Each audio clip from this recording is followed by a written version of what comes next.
நிஃபாஸுடைய காலம். நிஃபாஸுடைய காலம் என்றால் பிரசவத்திற்கு பிந்திய இரத்தப்போக்கு. அந்த 40 நாள் ஒது இல்லாமல் செய்யக்கூடாதோ அந்த காரியங்கள் குளிப்பு கடமை ஆகியிருந்தால் கூட செய்யக்கூடாது. அதிகமாக குளிப்பு கடமை ஆகியிருந்தால் குர்ஆன் ஓதவும் கூடாது, பள்ளிவாசலுக்கு வரவும் கூடாது. தலையிலிருந்து கால் வரை எங்கெல்லாம் தண்ணி போக முடியுமோ உடல்ல அந்த எல்லா இடத்துல தண்ணி போக வேண்டும். அஸ்ஸலாமு அலைக்கும் வரஹ்மத்துல்லாஹி வபரகாத்துஹு. நஹ்மதுஹு வ நுஸல்லி அலா ரசூலிஹில் கரீம் வ அலா ஆலிஹி வ அஸ்ஹாபிஹி அஜ்மஈன். கண்ணியம் நிறைந்த அல்லாஹ்வின் நல்லடியார்களே, ஒவ்வொரு மாதமும் 2வது வெள்ளிக்கிழமை நாம் மார்க்க சட்டங்களை கேட்கின்றோம். இன்று நாம் குளிப்பை பற்றி கேட்போம். கடுமையான குளிப்பு எது? குளிக்கின்ற முறை என்ன? இஸ்லாத்தில் சில நேரங்களில் குளிப்பது கடமையாகும். எப்பொழுது? விந்து வெளியேறினால்.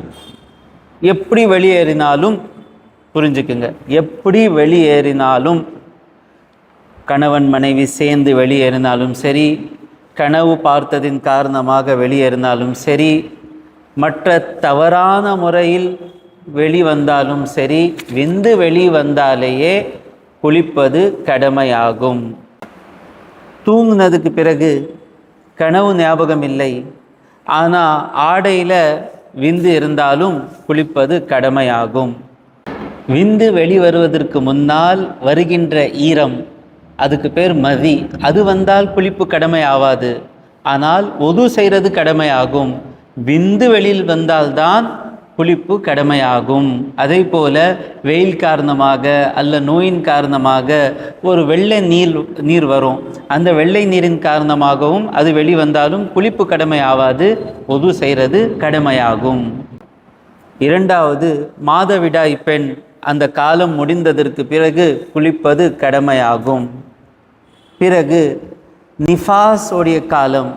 நிஃபாஸுடைய காலம் என்றால் பிரசவத்திற்கு பிந்திய இரத்தப்போக்கு. அந்த 40 நாள், குழந்தை பிறந்ததற்கு பிறகு அந்த ரத்தம் வருமே, 40 நாளோ 38 நாளோ, எப்போ அந்த ரத்தம் வர்றது நிற்கிறதோ அப்போ குளிக்கிறது கடமையாகும். இன்னொரு இருக்குது, யூடியூப்பில் சொல்கிறதுக்கு கொஞ்சம் தயக்கமாக இருக்கிறது. அந்த டிஸ்கிரிப்ஷனில் நம்ம எழுதி போடுவோம், இல்லைன்னா கமெண்ட் செக்ஷனில் கொஞ்சம் அது பார்த்துக்குங்க, எப்படி டிஸ்கிரிப்ஷனில் பார்க்கணும்னு சொல்லி. அந்த ஒரு செயல் நடந்தாலும் கணவன் மனைவி எந்த அளவுக்கு சேர்ந்தால் குளிப்பு கடமையாகும். சென்ற தடவை நாம் பார்த்தோம் என்றால் எந்த அளவுக்கு சேர்ந்தால் உது கடமையாகும் சொல்லி பார்த்தோம். இப்போ எந்த அளவுக்கு சேர்ந்தால் குளிப்பு கடமையாகும், விந்து வெளி வராமலேயே எந்த அளவுக்கு சேர்ந்தால் குளிப்பு கடமையாகும், அந்த பாயிண்ட் நாம் டிஸ்கிரிப்ஷனில் போட்டுருவோம். குளிப்பு கடமையானவர் எந்தெந்த காரியங்கள் எல்லாம் ஒது இல்லாமல் செய்யக்கூடாதோ அந்த காரியங்கள் குளிப்பு கடமை ஆகியிருந்தால் கூட செய்யக்கூடாது. தொழுவக்கூடாது, குர்ஆனை தொடக்கூடாது. ஆனால் அதிகமாக குளிப்பு கடமையாகியிருந்தால் குர்ஆன் ஓதவும் கூடாது. புரிஞ்சிச்சாங்க? குளிப்பு கடமை ஆகியிருந்தால் குர்ஆன் ஓதவும் கூடாது, பள்ளிவாசலுக்கு வரவும் கூடாது. இது வரைக்கும் புரிஞ்சிச்சா? சரி, இப்போ ஒருவருக்கு குளிப்பது கடமை ஆயிடுச்சு. அந்த கடமையான குளிப்புல எத்தனை ஃபர்துகள் உள்ளன, எந்தெந்த விஷயங்கள் செய்தால்தான் கடமையான குளிப்பு சரியாகும், அந்த விஷயங்கள் விடப்பட்டால் கடமையான குளிப்பு சரியாவாது. என்ன? தலையிலிருந்து கால் வரை எங்கெல்லாம் தண்ணி போக முடியுமோ உடல்ல அந்த எல்லா இடத்துல தண்ணி போக வேண்டும். உட்கார்ந்து குளிக்கிறோம், அந்த நேரத்தில் உட்கார்ந்து இருக்கிறதின் காரணமாக அந்த தொடையோடைய உள்பகுதியில் தண்ணி போல என்றால் பரவான குளிப்பு சரியாகல. இந்த காதில் கூட போயிடணும், இந்த மூக்கு கீழே இருக்கிற பகுதியில் கூட தண்ணி போகணும். அந்த அளவுக்கு இந்த கண்களில் எல்லா இடமும் டீட்டெயிலாக சொல்ல முடியல. உடம்புல எங்கெல்லாம் உடல் இருக்கிறதோ அந்தந்த இடத்துல எல்லாமே தண்ணீர் செல்ல வேண்டும், கடமை. இமாம் அபு ஹனீஃபாட்ட முதல் கடமை என்ன? முழு உடலில் தண்ணி போக வேண்டும். எதுவரை என்றால் இந்த தாடிக்குள் இருக்கின்ற இந்த தோல் இருக்குல்ல, இங்கே கூட தண்ணி போக முடிஞ்சிச்சுன்னா இங்கே கூட தண்ணி போகணும். பெண்கள் குளிக்கும்போது முடியின் வேர் பகுதி வரை தண்ணீர் சென்றடையும் பட்சத்தில் தங்கள் பின்னல்களை அவிழ்க்க தேவையில்லை. கட்டி இருக்கிறாங்க, அப்படியே தண்ணி போட்டால் வேர் பகுதியில் தண்ணி போயிடும்னு சொன்னால் அது அவிக்க வேண்டியதில்லை. இல்லை போகாதுன்னு சொன்னால் அது ஓப்பன் பண்ணி குளிக்க வேண்டும். புரிஞ்சிச்சா? இது இமாம் அபு ஹனீஃபாட்டும் இமாம் ஷாஃபிட்டும் இது கண்டிஷன். இமாம் அபு ஹனீஃபாத்தே 2 விஷயங்கள் அதிகமாக இருக்கிறது. கொப்பளிப்பது கட்டாயம். எதுவரை என்றால் இந்த தொண்டைக்கு கூட தண்ணி செல்ல வேண்டும். ஃபுல் தொண்டை இல்லை, ஃபுல் தொண்டையில் தண்ணி போட்டால் என்ன ஆகிடும்? தண்ணி குடிச்சிடுவோம். நாம் வெறும் பண்ணுவாங்கள்ல, இதுக்கு தமிழ் இங்கிலீஷ் என்ன சொல்லுவாங்க? காக்லிங்கா. அது கடுமையான ஃபர்தான குளிப்பில் அது செய்கிறது ஃபர்து. செய்யலை என்றால் சரியாக நீங்கள் குளிக்கலை, தொழுகை ஏற்றுக்கொள்ளப்படாது. வுதுல உள் தொண்டைக்கு வெளி தொண்டையில் தண்ணி செலுத்துவது சுன்னத்து. அப்படி செய்யலைன்னா கூட வுது சரியாயிடும். ஏன்னா கொப்பளிப்பதே வுதுல சுன்னத்து தானே. ஆனால் குளிக்கின்ற நேரத்தில் அங்கே போக வேண்டும் தண்ணி. ஆனால் நோன்பு நேரத்தில் குளித்தால் அப்படி செய்யக்கூடாது. ஏன்னா நோன்பு முடிஞ்சிடும். அந்த நேரத்தில் உங்களுக்கு அனுமதி இருக்குது. அது செய்யாமலே வெறும் வாய்க்கு மட்டும் கொப்பளிப்பு செய்தால் போதும். புரிஞ்சிச்சா? 3வது என்ன? ஹனஃபியில் மூக்கில் தண்ணி செலுத்து மூக்கு சுத்தம் செய்ய வேண்டும் ஹனஃபியில். ஷாஃபியில் முதல் 2 இமாம்கள்ட்டையும் சேம் தான், ஃபுல் உடல். இமாம் ஷாஃபி ரஹ்மத்துல்லாஹி நீயத்து ஃபர்து, நீயத்து செய்யணும். நான் இந்த அசுத்தமான நிலையிலிருந்து வெளிவதற்காக குளிக்கின்றேன், அல்லது தொழுகை கூடும் ஆவதற்காக நான் குளிக்கின்றேன். மனதில் நினைப்பது கட்டாயம், நாவால் சொல்லுவது சுன்னத்து. அதிகமாக சவாப் கிடைக்கும். இது வரைக்கும் புரிஞ்சிச்சா? ஏதாவது கேள்வி இருந்தால் நீங்கள் சொல்லுங்கள். இது ஃபர்த். இந்த அளவுக்கு குளித்தா போதும். ஆனால் சுன்னத்தான முறை என்ன? நபி ஸல்லல்லாஹு அலைஹி வஸல்லம் எப்படி சொல்லி கொடுத்தாங்க? ஆரம்பத்தில் பிஸ்மில்லா சொல்ல வேண்டும், பிஸ்மில்லாஹிர் ரஹ்மானிர் ரஹீம். அதுக்கு பிறகு நீயத்து செய்ய வேண்டும். 2 இமாம்கள்ட்ட, அவட்ட ஃபர்து இவட்ட சுன்னத்து. அதுக்கு பிறகு 2 கைகளை இதுக்கு என்ன சொல்லுங்க, மணிக்கட்டு வரை கழுவ வேண்டும். அதுக்கு பிறகு மறைவு இடத்தை சுத்தம் செய்ய வேண்டும். அது அசுத்தம் ஆயிடுச்சுல, அங்கே இருக்கிற எல்லா அசுத்தத்தை எடுக்க வேண்டும். அதுக்கு பிறகு தண்ணீரை தலையிலிருந்து கால் வரைக்கும் ஊற்ற வேண்டும். 3 தடவை ஊற்றுவது சுன்னத்தாகும். சிறந்தது என்ன? தலைக்கு 3, இந்த தோல்ல இங்கே இந்த சைடில் 3, ஃபுல் உடல் போய்ச்சான் பார்த்துக்கணும். அதுக்கு பிறகு இந்த தண்ணி ஊற்றுவதற்கு முன்னால் வுது செய்ய வேண்டும். முதல்ல பிஸ்மில்லா, நியத், 2 கைகள் கழுவணும், மறைவு இடம் சுத்தம் செய்ய வேண்டும். அதுக்கு பிறகு தொழுகைக்காக வுது செய்கிறோம் பாருங்க, அந்த வுது ஃபுல்லாக செஞ்சிடணும். கால் மட்டும் கழுவக்கூடாது.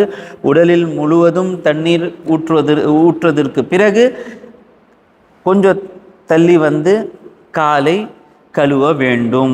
இது சுன்னத்தான முறை. நல்லா தேய்த்து கழுவுறதும் குளிப்பதும் சுன்னத்தாகும். புரிஞ்சிச்சாங்க? இப்போ தொழுவதற்காக வுது கட்டாயம். வுது கடமை ஆகலை, அப்போ குளிக்காமல் இருந்துருவோமா?